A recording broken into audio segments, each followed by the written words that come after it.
Yay, Terry's going to talk about sex again. Actually, I try to be lighthearted about things that I talk about because I'm not trying to push people away. I'm trying to just let the facts of my own life uh, show you how uh, the world functions. And I know that's kind of an arrogant statement, but uh, I am a bona fide sex addict. Have been since the age of 5, when I was sexually abused by my own mother. Now, this puts me in a position, and has, throughout my life, to try to understand why I am the way I am. And so bear with me as I try to dive into the most controversial topic in our culture today, and that is relationships between men and women. And I want to talk about specifically sexual harassment, because I have a unique perspective on that. And you can call me stereotypical, or toxic masculinity, or whatever euphemism that you have to hate men.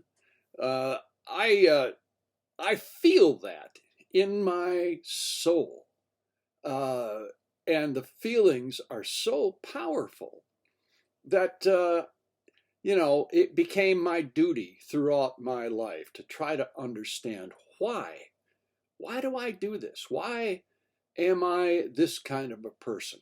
And that has given me some very strong views about relationships between men and women, because I can tell you in all honesty that men in the West are confused as all get out over being painted into a corner legislatively by the culture and by the social movement of feminism.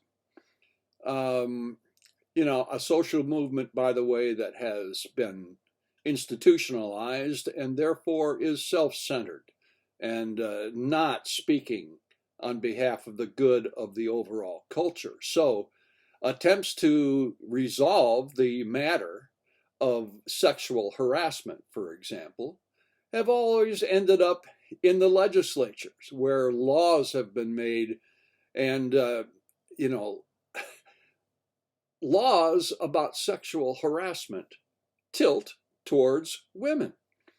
And that's not that's not going to produce um, really good thinking. The thinking about it is always going to be sloppy if we rely on our institutions to tell us how to think. So let me, and I hope that you have seen at least a few of my episodes, so that you'll know that my understanding is much broader than most people would think, because of the experiences that I've had in my life. Well, Terry, those are your experiences and not reflective of the culture as a whole.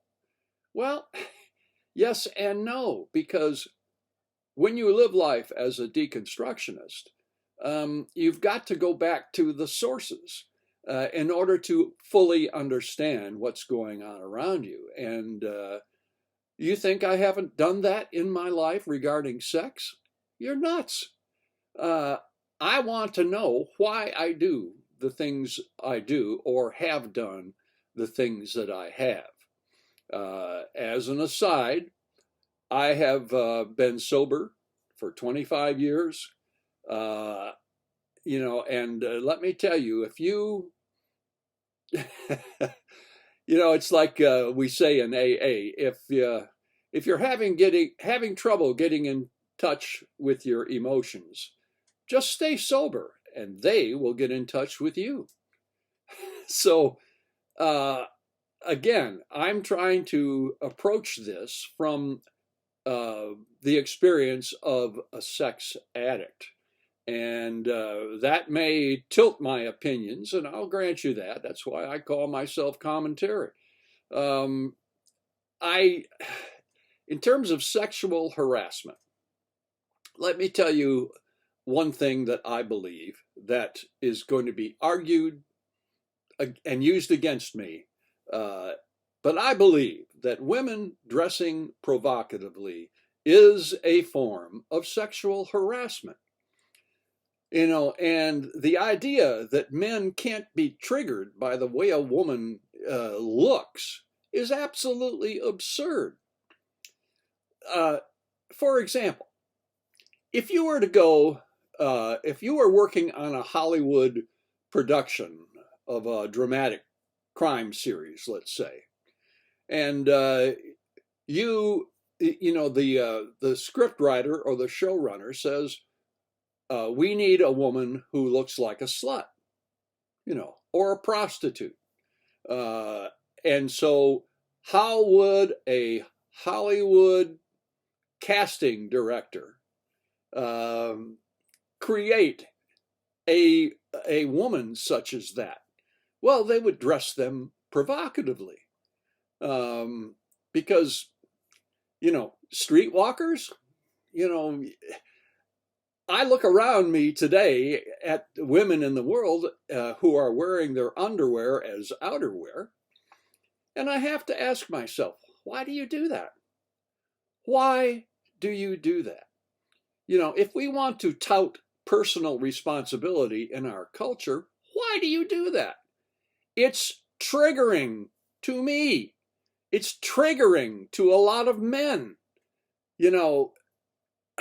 This idea that men are toxic and women are not is crazy. And that's where we've gotten, I am afraid, in our discussions, our public discussions about sex. Why do we do this?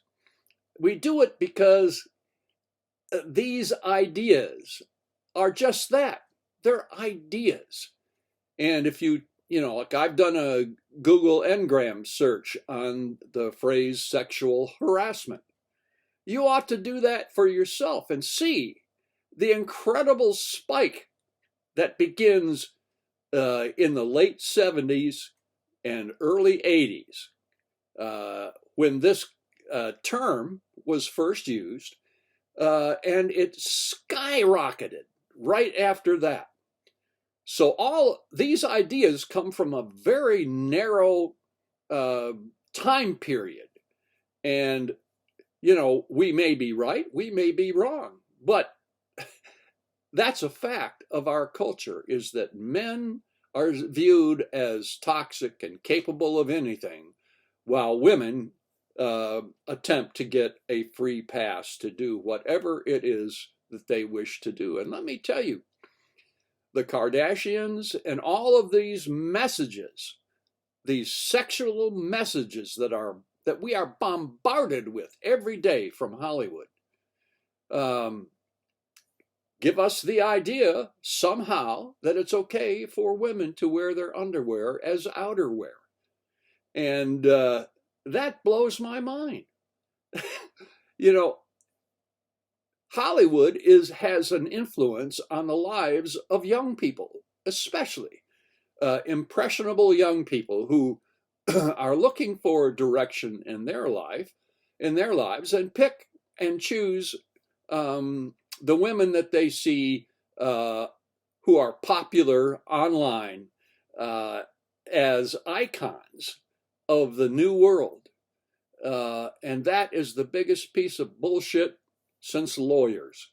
And let me tell you, this is going to be a topic that goes on into the future as men struggle to reclaim their humanity in the face of these constant accusations that we are the problem.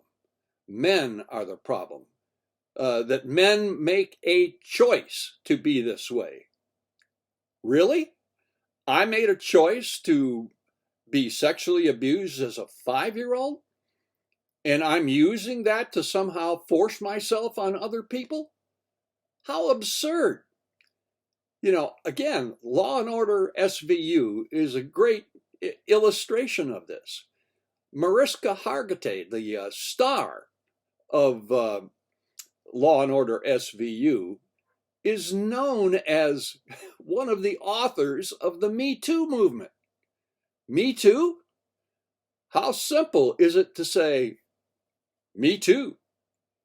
And this has created, a wave of anti-men that is ridiculous. Really? I mean, can't we at least talk about this? No, we can't, because I'm talking about men, especially white men, aren't allowed into the conversation because, after all, they cite the patriarchy.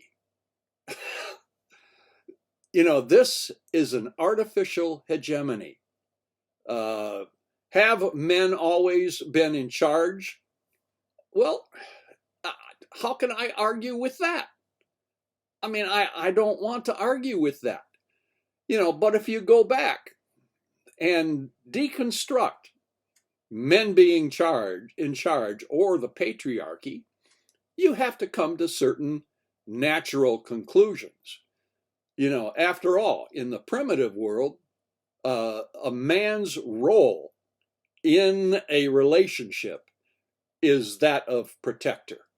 And women today still cry for that. And yet, when we attempt to protect, we are seen as harassing and toxic somehow. I just don't buy that. And I think the more we go down this path, the farther away we are going to get from reality. And, I'm not trying to rile people up. I'm simply stating what I have found in my own life. As a victim of trauma, and my life, as I've told you before, is one constant demonstration of trauma responses. But if we go back and dissect that or deconstruct that, we come to a very confusing place.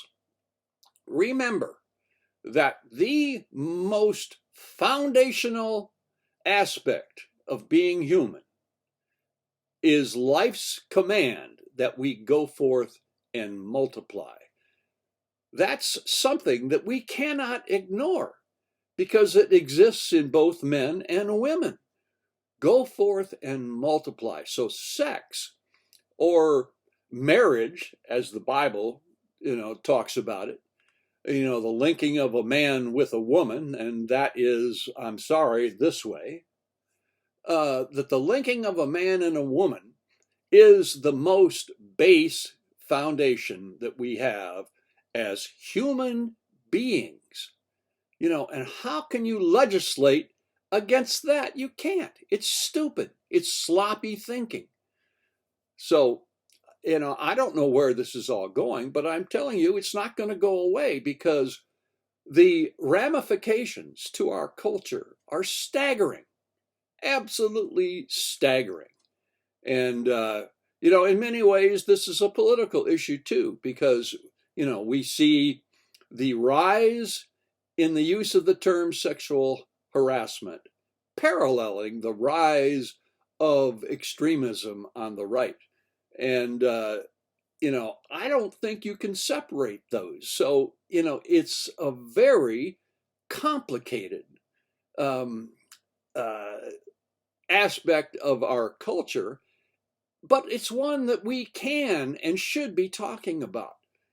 Because I tell you, where we're headed right now is not going to be good for our planet and all that entails. This is also an element of living life under the sun.